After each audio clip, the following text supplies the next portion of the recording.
ahora saludar a otro amigo que no veo desde que estuve en Guadalajara la última vez y a quien me dio mucho gusto conocer en persona. Por supuesto que nos referimos al periodista independiente Jorge Gómez Naredo, que, querido Jorge, ¿cómo les dolió a los fachos las fotos que nos tomamos y se hicieron trending topic durante algún tiempo? Pero bueno, me da mucho gusto poderte volver a saludar en momentos en los que hay que seguir exhibiendo a ese poder judicial. ¿Cómo estás, querido Jorge? No, pues muy bien, sí, me dio también a mí mucho gusto verte acá en Guadalajara. Y pues sí, estuvo fuerte el linchamiento por tomarnos la foto. Sí, no, les dolió en el alma, hombre, pero bueno, allá ellos, como les duele en el alma, pues vamos, que se esté buscando reformar a ese poder judicial que mira, por donde le busques, queda exhibido.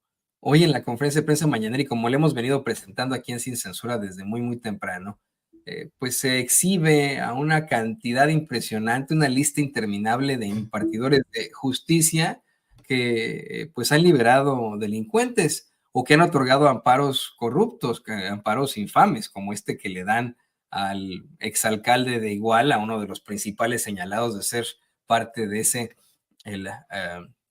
pues el caso Ayotzinapa, de la desaparición de los 43 jóvenes normalistas de Ayotzinapa, José Luis Abarca, entre tantas situaciones que pues exhiben lo corrupto, lo mal que está ese poder judicial. Y veíamos por ahí que publicabas un tuit muy interesante. Tú publicas, en 2021 más de 49 millones de mexicanos votaron para elegir a sus diputados, quienes hacen y modifican las leyes. Esos diputados aprobaron la ley de la industria eléctrica. Ese mismo 2021, 6 empresas promovieron un amparo y la segunda sala de la Suprema Corte de Justicia de la Nación se los dio en enero de 2024. Con el amparo se suspendieron los artículos más importantes de la ley de la industria eléctrica. Votaron a favor del amparo 3 de los 5 ministros de la segunda sala de la Suprema Corte de Justicia. Y bueno, pues ahí en estas quedaron. Querido Jorge, ¿qué nos puedes decir al respecto? Sí, esto es algo muy interesante que hay en cuanto a la discusión del poder judicial y de la reforma. Se han enfocado los medios de comunicación, yo me imagino porque eso lo pensaron y es la estrategia como un poco más fácil, ¿no? Para boicotear o para atacar a la reforma al Poder Judicial en la cuestión de la elección de los jueces. Entonces han repetido constantemente que si se elige a los jueces, el poder, la justicia, ¿no? Desaparecerá en México y que será todo un caos y que habrá cosas terribles, ¿no? Esto lo hacen a partir también de mentiras, porque no necesariamente que se elija a los jueces o que la gente pueda elegir a los jueces va a llegar, digamos, una persona que no tiene conocimientos jurídicos, porque dentro de la misma planteamiento de la reforma se establece que habrá que el Poder Ejecutivo, el Poder Legislativo e incluso el Poder Judicial, vía la Suprema Corte de Justicia, propondrá a las personas para encabezar tanto a las candidaturas de ministros, de magistrados y de jueces. Pero bueno, eso está enfocado especialmente en eso.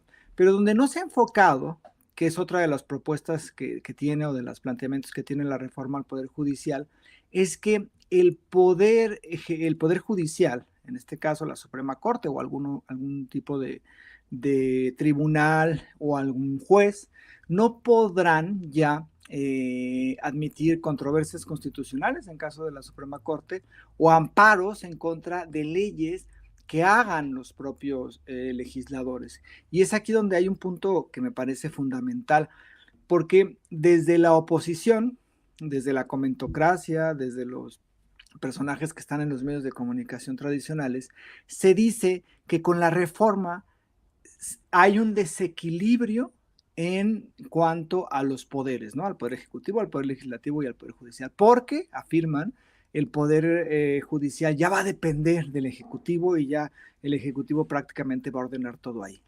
Y en realidad lo que sucede actualmente es lo contrario. El Poder Judicial se inmiscuye en asuntos que tienen que ver con el Poder Legislativo.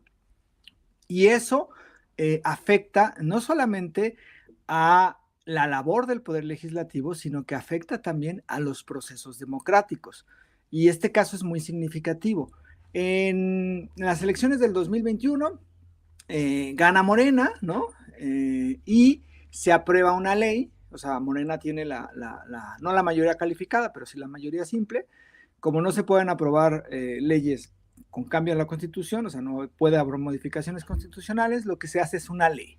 Una ley que tiene varios artículos que tienen que ver con la cuestión de la ley eléctrica, y 6 empresas después, inmediatamente después de que se aprueba esta ley, van a la Suprema Corte de Justicia y dicen, oiga, esta ley me afecta, ¿no? Me afecta como empresa, por lo tanto pido que haya un cambio o que se detenga, ¿no? Y solicito un amparo.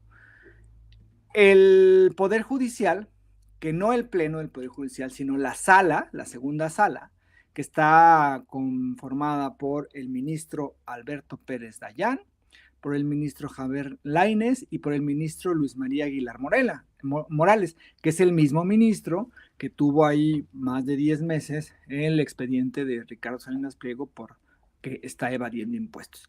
Bueno, pues en esta sala la votación se hace y se le otorga el amparo. Votan en contra de la sentencia, o sea, del amparo, la ministra Lenia Batres y a la ministra Yasmín Esquivel, pero los otros que conforman la segunda sala, Lainez, Aguilar y Pérez Dayán, votan a favor. Entonces se le otorga el amparo a estas empresas. Por lo tanto, el Poder Judicial lo que hace es que se inmiscuye en las labores del Poder Legislativo, le otorga un amparo que no aplica la ley. Pero no solamente eso, después de esa ley, otras empresas que no fueran estas 6 primeras empresas que se ampararon contra la ley de la industria eléctrica, dicen, no, pues es que si les dieron el amparo a ellas, pues entonces que no lo den a todas. Y un tribunal, ¿no? Un tribunal es el Tribunal Colegiado Especializado en Competencia Económica, que está formado por 7 magistrados. Los 7 magistrados deciden que todas las empresas se le aplique también este amparo. Entonces dejan prácticamente sin efecto a una ley que aprobó la Cámara de Diputados con la mayoría de los diputados que fueron electos por voto popular. Entonces, 7 magistrados y 3 ministros, es decir, 10 personas, deciden echar abajo una ley que fue aprobada por unos diputados y que esos diputados fueron electos por más de 49 millones de personas.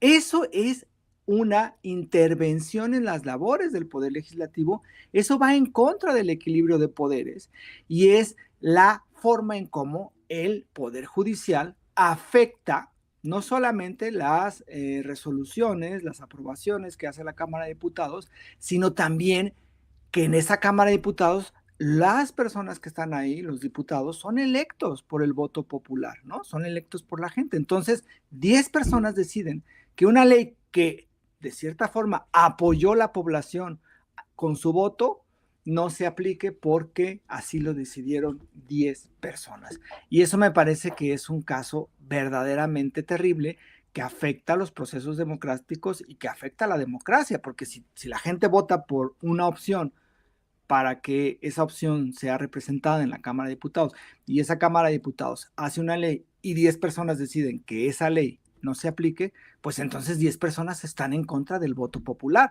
Y además esas 10 personas no fueron elegidas por voto popular.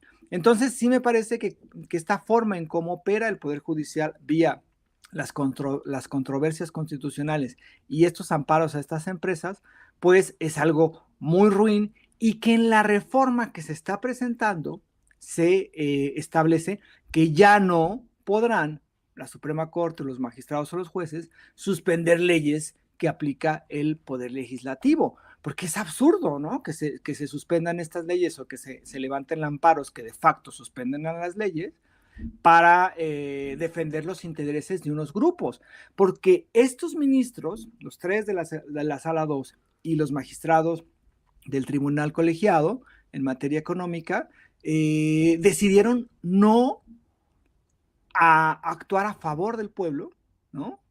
De una ley que beneficiaría al pueblo, sino actuar a favor de los intereses de unos cuantos empresas o de unos cuantos empresarios que dicen y argumentaron que sus intereses estaban siendo afectados por la ley de la industria eléctrica. Entonces, uno de esos puntos de la reforma al Poder Judicial que se está discutiendo en este momento y que me imagino o es muy probable que se apruebe pronto, pues va en contra de esa forma en cómo el Poder Judicial se inmiscuía en labores que solamente competen al Poder Legislativo, ¿no? Entonces, esto de que se habla de que la dictadura y que con la reforma al Poder Judicial se va a hacer lo que se quiera, pues no, con la reforma al Poder Judicial se impide que el Poder Judicial actúe de forma autoritaria en contra o en detrimento de los otros dos poderes, que es el Ejecutivo y que es el Legislativo.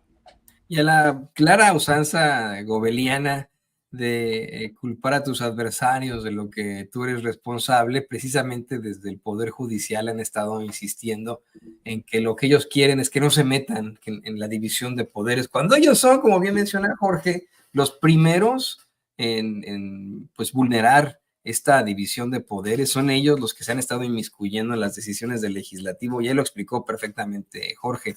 Pero algo que me llama mucho la atención, y le voy a pedir al equipo que nos grabe, Jorge, es que tenemos también en estos foros de la reforma judicial, y hemos visto que salen hasta personas que amedrentan allá en Noroña, otros políticos que se levantan, y obviamente el pueblo reacciona y se convierte casi en un ring de lucha libre, en algo que pues resulta hasta inentendible, que los mismos trabajadores del Poder Judicial estén defendiendo a sus jefes, cuando se les ha aclarado una y otra vez por parte del mismo presidente López Obrador que ellos no van a enfrentar ningún tipo de afectación, que al contrario, solamente van a obtener beneficios, que esta es una reforma que en todo caso va a afectar a los machuchones, a los impartidores de justicia, entre comillas.